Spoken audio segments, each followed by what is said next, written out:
మోసపూరిత హామీలతో ప్రజలను మోసం చేస్తున్న కాంగ్రెస్ పార్టీని చిత్తుగా ఓడించాలన్నారు సబితా ఇంద్రారెడ్డి. రైతు రుణమాఫీ పేరుతో రైతులను నిండా ముంచిన రేవంత్ సర్కార్కు బుద్ధి చెప్పాలన్నారు.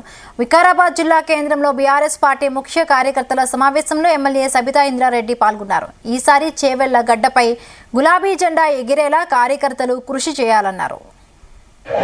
ఈరోజు కళ్యాణ లక్ష్మి చెక్ ఇచ్చిన వాళ్ళకి ఇంతకుముందు కేసీఆర్ ₹1,00,000 ఇచ్చారు. వీళ్ళు వచ్చి తులం బంగారం ఇస్తామన్నారు. ఎవరికైనా ఒక్కరికైనా కనీసం కొత్తగా కళ్యాణ లక్ష్మి ₹1,00,000 చెక్ కూడా ఇస్తలేదు. దాదాపు 5 నెలల 1,50,000 పెళ్లిళ్ళు అయినాయి.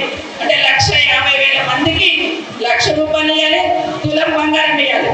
నాకు అర్థమైన కాడికి ఆ బంగారం దొరుకుతలేనట్టు కాబట్టి చూస్తున్నట్టున్నాడు. వస్తుందా లేదా ఏడుంటున్నదో కొననికే చూస్తున్నట్టున్నాడు. కానీ కనీసం చెక్ ఇవ్వడానికి మనకు పెద్దమ్మ చేడుస్తున్నది. బిడ్డ నా మనవరాలు పెళ్లి చేసినాం, నా బిడ్డ కష్టం ఉంది, ఆ ₹1,00,000 రాకపోయాడు. ఎక్కడ అక్కడ పంపిద్దామన్నా పంపేకండి, మాకు పంపేకండి అంటున్నారు ఆఫీస్లో. ఇది రేవంత్ రెడ్డి గారి పాలన, కాంగ్రెస్ పాలన. దయచేసి ఆనంద్ చెప్పినట్టు వికారాబాద్ జిల్లా ఇచ్చినందుకు, అసలు వికారాబాద్ జిల్లా ఇచ్చినందుకు కేసీఆర్ రుణం తీర్చుకోవాలని ఆనందం గెలిపించి పంపించాల్సింది. కానీ అప్పుడేదో ఇక మీరు చెప్పిన మాటలు నమ్మినారు. ఇప్పటికైనా వికారాబాద్ జిల్లా అట్లాగే ఉండాలి అంటే ఖచ్చితంగా కారు గుర్తు ఓటు వేయండి, వేసి గెలిపించండి అని మీకు అందరినీ కూడా పేరుపైన కోరుతా ఉన్నాను. మీకు చాలా వరకు మీరు ఆలోచిస్తుంటారు. బీజేపీ వాళ్ళు ఏం చెప్తున్నారు? మోడీని చూడండి, మా ఓట్లు వేయండి అంటున్నారు. రామాలయం చూడండి, మాకు వేయండి అంటున్నారు. ఇంకోటి ఏం చేస్తున్నారు?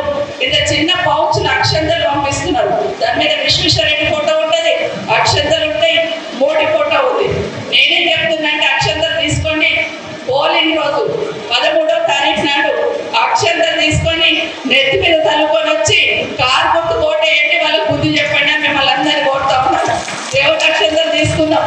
మనం ఏ దేవుడికైనా వస్తాయి, మన ఇంట్లో అందరి నెత్తి మీద వేసుకుంటాం. అవే అక్షంతలు తీసుకుందాం. మీ మోసం మేము పసిగట్టినా నీకన్నా గొప్పగా